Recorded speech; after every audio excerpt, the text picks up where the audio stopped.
Hey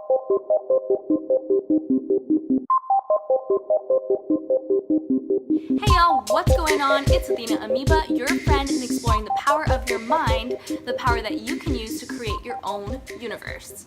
In today's video, I'm going to be sharing an exercise that you can use to increase your self-esteem. I got this exercise from Lisa Nichols.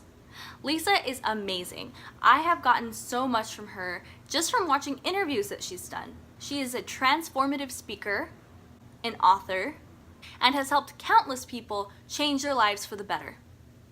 Lisa shares this exercise in her book Abundance Now, so I highly recommend checking it out. So here's the exercise that you can use to increase your self-esteem. Now this is an exercise that you're going to want to do every day, so you're going to want to turn it into a ritual. And it's best to do it at the same time as other things that you do daily, such as brushing your teeth, washing your face, putting on makeup, going for a walk, whatever it is that you do every morning that you feel would be the best time for you to do this short exercise, do it then. So that's the first thing. This is a daily ritual and it's great to do it in the morning before you really start your day. So there are 3 parts to this exercise. The first part of this exercise is to list 7 things that you are proud of yourself for. Yes, 7 things. And if you're doing this in the mirror, you're going to want to look at yourself in the mirror and say, Athena, I am so proud of you for 1, 2, 3, 4, 5, 6, 7. And really feel those things. You know, don't just tell yourself abstract things that you don't really feel. Make sure that what you're saying to yourself, you really feel it. And even if you don't feel it at first, really think about it. Like, for example, sometimes I'll be on my walk and I'll say to myself, I'm proud of myself for getting up and going on this walk this morning. Most of the time I really feel it, but sometimes I don't. And if I don't feel it fully, I'll think about it. Like, what does this mean? And then I'll think about it until I genuinely feel it, until I genuinely feel proud of myself. Because I think that's a big part of the exercise. It can't be empty. It has to be genuine and authentic. So what are 7 things that you are proud of yourself for?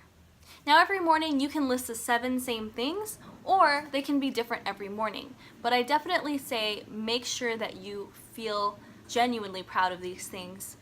And that if you were feeling proud of something and then all of a sudden, you know, that sense of pride is worn off, maybe find something else. And these don't have to be like big, massive, public accomplishments or anything like that. Like, one of the main ones that really struck me when I did this for the first time was, Athena, I am so proud of you for finding the courage to love yourself when I was getting so much feedback from the world that made me feel like I shouldn't.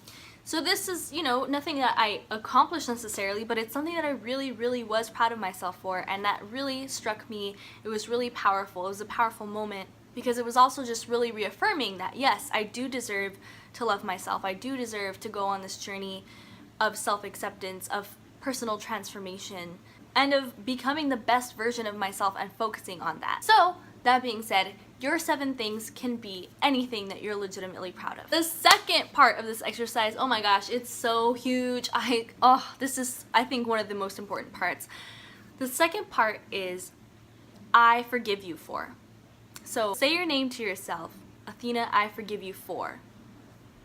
And then list 7 things that you forgive yourself for. And again, these 7 things can be anything, but they should be things that you usually beat yourself up about. So it can be, you know, something that's reoccurring, something that's ongoing. Like for me, it would be, Athena, I forgive you for thinking bad thoughts about yourself. Or it can even be things that happened a really, really long time ago that you still think of from time to time that pop up in your head and you're just filled with all this guilt and shame and pain about it. Forgive yourself for that stuff. And what Lisa says is that for this piece especially, you're gonna say the same things over and over again every day until you don't feel that guilt anymore, until you actually have forgiven yourself for these things that have occurred. So, second part, I forgive you for, and then list 7 things every day that you want to forgive yourself for, or that you feel like you need to forgive yourself for, because this guilt and shame can hold us back and make us believe that we're not worthy of good things because, oh, look at this thing that happened 5 years ago. Of course I don't deserve anything good. Cut yourself free from all that nonsense. Even if it was a really horrible thing, all of us deserve the space to grow. If you believe people can change, if you want to give others the opportunity to grow and not label them based on one incident, then you need to do that for yourself as well. Now, the third and final part of this exercise is I commit to you. So, again, say your name in the mirror. I commit to you. That lists 7 things that you commit to yourself. Now, committing to yourself is extremely important because the world demands our attention. You know, there's always going to be people, there's going to be situations, there's going to be work and job emergencies, there's going to be all sorts of things that need our attention or want our attention. But you have to commit to yourself first, because if you scatter all of your focus, if you scatter all of your energy all around the world and you have none left for yourself and for what's important to you and for what you want to accomplish, then that's how we end up feeling empty. That's how we end up feeling burnt out and depleted. And it's wonderful to give. It's wonderful to share your energy with the world and to share yourself with the world. But you have to have something to share. If you're running on empty,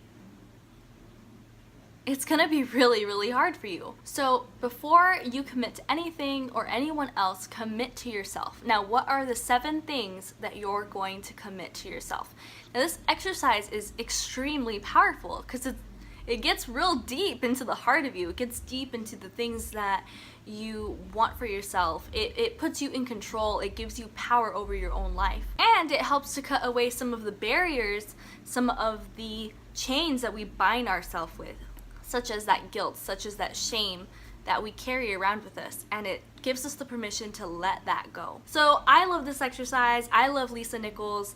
I'm gonna put a link in an interview that I watched by her. I think I've shared this link like, I don't know how many times, maybe 20 by now in the last couple weeks, but it's such a powerful interview. I highly, highly recommend watching it if you haven't already. It's an interview with Lisa Nichols on the School of Greatness podcast with Lewis Howes. And I just love this interview. It's where I got the exercise from, and it's because of this interview that I am really looking forward to reading her book. So I hope that you all can take this exercise and use it to build yourself up and celebrate yourself more. Because we shouldn't have to depend on other people to celebrate us. We have to celebrate ourselves first. And you deserve to be celebrated. You deserve to be committed to, and you deserve to be forgiven. You are amazing. Thank you for joining me on this journey. Thank you for letting me be a part of your journey as well. If you like this video, give it a like. And if you haven't subscribed already, go ahead and subscribe for more content like this. You are worthy, you are beautiful, you are powerful. And until next time, much love.